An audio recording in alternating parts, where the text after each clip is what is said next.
going on, trading card game players? Figs here with Figs Forum, bringing you guys another Phantom Knight video. So I wanted to go ahead and do a slight bit discussion in regards to the ban list. I definitely think that they went in the wrong direction. A slap on the wrist for Snake Eyes just wasn't enough, considering the amount of support the deck is going to be getting here coming up in the next set, or the set in October. Definitely was very underwhelming. I think they actually should have just banned Flameberg. I think that honestly, them even leaving Ash and Oak, or Ash and Poplar at 1 or at 3 would have been perfectly fine if they banned Flameberg. I feel like that card is the card that enables a lot of the degeneracy that the deck does produce because of the amount of free bodies, the utility that it creates, being able to put cards in the spell and trap card zone, even as an interruption for being able to deal with your opponent's board or even setting up a board. It just does so much, giving you access to free cards in your spell and trap card zone that you can later bring out. And then again, it floats into 2 bodies, which gives you a like somewhat like small protection against cards like Nib. Even the field card, gives you protection against cards like Nib. So, it feels really bad playing into a deck like that. Even with Apple gone, I mean, they're able to sit on the field card, sit on Flameberg,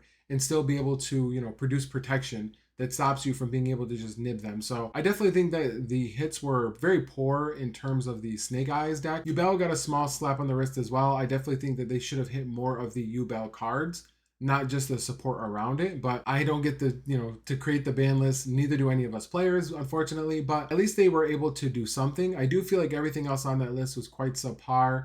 Even with some of the changes to the semi-limited and limited list, I think that some of the cards that even came off the ban list were actually just, obviously it was necessary for them to come off because they shouldn't be on there anymore. But I do think they could have done more. So yeah, I mean, as a Phantom Knight player, we didn't get anything new. I mean, Grass is Greener is great, and I'm of course going to mess around with it as much as I can, creating maybe a 60 card going second list with Thrust. I definitely do think that the list, unfortunately, didn't give us any new utility cards or anything to really do anything crazy with. We're kind of back to square one, just waiting for any more support that we can get that will allow us to generate level 3s or play out of the graveyard. Beatrice is gone, so that was a really big hit, and I'm kind of sad about that, being a big Burning Abyss player back in the day, because that's pretty much where I started when it comes to graveyard decks, or at least dark graveyard deck. And it definitely was quite a crazy ban list. I mean, I was expecting Beatrice, of course, to get hit. They did their best with hitting Lacrima, which is fine. So I wanted to showcase for you guys a Phantom Knight Adventure Horus Fiendsmith list. The Fiendsmith engine is actually being used to provide protection from cards like the Bestials, as well as Nibiru. And then of course we have the Horus engine, which also gives us access to number 90, which gives us protection from Bestials, Nib, and other hand traps. So it's just the idea of getting as much protection as possible. Also, it plays Necroquip, so we are using Necroquip as a floating dark monster in the event we don't have access to a single dark or need a dark body. So yeah, it's very interesting. And actually, I played it at locals. I almost went undefeated. I lost to Branded in the last round due to time. 30 seconds on the clock. Played under Masquerade, got rid of it with Draco back, had 30 seconds to make Breaksword, Bardiche, Breaksword, Raiders Knight, Rebellion, but unfortunately 30 seconds is not enough. But yeah, it was fun. Definitely enjoyed it. I mean, it was a great engine playing into a board because of course, the cards can play into a board, but it also allows you to set up a board and gives you a little bit of extension as well. So I'll go ahead and showcase this for you guys, just in case you guys had any ideas. I did have other stuff brewing as well. I was actually messing around prior with actually Aerial Eater, sending the Edge Imp Sabers to the grave as a level 3 and playing the Yama, playing the whole Unchained package as well. But it just felt too cloggy. There's too many cards, having to play like Shavara, Trap. Also, the extra deck was super tight. I enjoyed this more. The extra deck is a lot less tight. There's more space for you to have cards in there, as I was able to keep in Vampire Dragon, as well as the number 90. So yeah, I'll go ahead and showcase the list for you guys so you guys can take a look. But I unfortunately the ban list just was not that great. It definitely does suck because I was hoping for a big one. They did make it sound like it was going to be a big one, a lot of good changes, some good cards coming back. I was like, maybe missing X-Saber Invoker would come back, something crazy. But we got 1 grass, so that's a start. Hopefully we can get it to 3, and then we'll be doing all kinds of shenanigans with graveyard decks. But all right, let's get into it. Let me go ahead and showcase the deck for you guys. Alright, so I'm going to go ahead and showcase the deck for you guys. We'll start with the Phantom Knight cards. I'm not going to do a sideboard. The sideboard is very generic. It was like Droll, Lightning Storm, Cosmic, Bestials, and that was pretty much it. It was like 15 cards, all 3 of. But I wanted to show you the main deck and the extra deck that I have a little more time to show this for you guys. So Phantom Knight stuff, 2 Torn, 1 Gloves, 3 Boots, 3 Cloak, 3 Fog, 1 Wings. Same as my other list. I think this doesn't change. I like this a lot, especially when you're playing Horus and other discard engines. It's really great to have Cloak, even if you're not doing any of the rank up cards. Cloak is great to have just because of the fact that you're able to cycle them out for discards. without having to go through so much of your hand. So this primarily stayed the same. Then we have our right package, 2 right, 1 Draco back, 1 Faithful, 1 Griffin, and 3 Water Enchantress. So yeah, this is pretty fun. I mean, obviously it's the same as usual. I love playing the Adventure Engine. It's always fun, especially for breaking a board and building one. So that's standard. Then we have the Horus package, 3 Mseti, 1 Blessing, 1 Happy, and 3 King Sark. Same as always. Again, I like to play the 3 names just because we're always having the option of being able to go into Vampire. If it hits a name, then you want to be able to bring back Mseti as your Dark for extending into Bardiche without having to commit to a normal summon, so that we can play around cards like Nib. Definitely very standard still. I think this is perfectly fine. So again, those 3 engines are pretty much the same. So I played 2 Engraver, 1 Tracked, 1 Lurie. So I played it like this because I didn't want to see too many Engraver. Again, you're using this engine kind of as just like a 1 card, just, make something. It's not a primary engine that does get us through our full line through Bardiche. The way I was playing it before, when I was playing the Unchained stuff, it was able to full combo with 1 normal summon into the whole thing, while giving you access to a dark. Yeah, I mean, it's definitely, I like this a lot. I definitely think that it does, it does enough to warrant playing just 4 cards in the main deck, just because any of these 4 cards can do what you need to.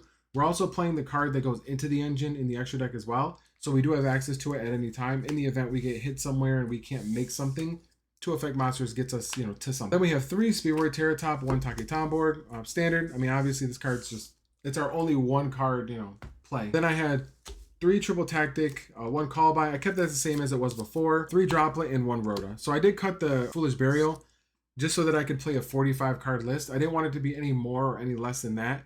But seeing a PK name is far more important than putting a card in the graveyard, because seeing a name to hand is far more important than putting a name in the graveyard.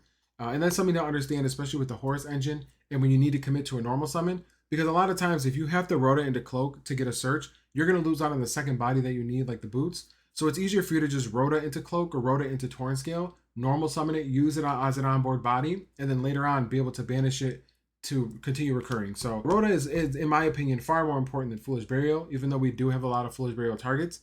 If you're playing the deck correctly and you're seeing the cards that you need to, Foolish Burial actually is actually a win more card in a sense, just because of the fact that your deck already inherently gets the Cherubini. You should be sending Water Enchantress 90% of the time, and then continuing to play to make Bardiche from there. I've never honestly needed a Foolish Burial target to continue playing, so I felt Rhoda is honestly always the best. If you have to pick and choose between Rhoda and Foolish, honestly, in my opinion, Rhoda is always the better option. But I felt like these were enough for board breaking cards. I would think that I'm going to start playing Forbidden or Imperm, just because I want another card that trades with 1 card that I can use during my opponent's turn as well. So I think I might cut 1 Tactics and try to fit in 2 Imperm in a later build. But for now, I think this is perfectly fine. So that's it for the main deck. Like I said, it's 45. We'll go into the extra deck. 1 IP Masquerena, 1 Cherubini, 1 SP Little Knight, 1 Dark Charmer, and 1 Bardiche. This is what we're playing for our standard PK line of links. I'm not including, obviously, the stuff for the Fiendsmith engine. But standard, I wanted to keep these cards in because these are all very important and detrimental. Sometimes you need Dark Charmer just as a Dark Body to go into Bardiche. And then these are our 3 setup cards along with the Bardiche to do stuff. 2 Breaksword. Well, I feel like it's so hard to play 1 Breaksword. As many times as I try to cut it down to 1, it feels almost impossible. Even in the tightest extra deck, you just need 2. Like, you need 1 to set up your board, and then sometimes if they break your board, you just need the second one to kill them with Arc Rebellion. So I think it's too important to not have access to this, so I always try to keep it at 2. 1 Raiders Knight, 1 Arc Rebellion, 1 number 90, and 1 Zombie Vampire. I said Vampire Dragon earlier.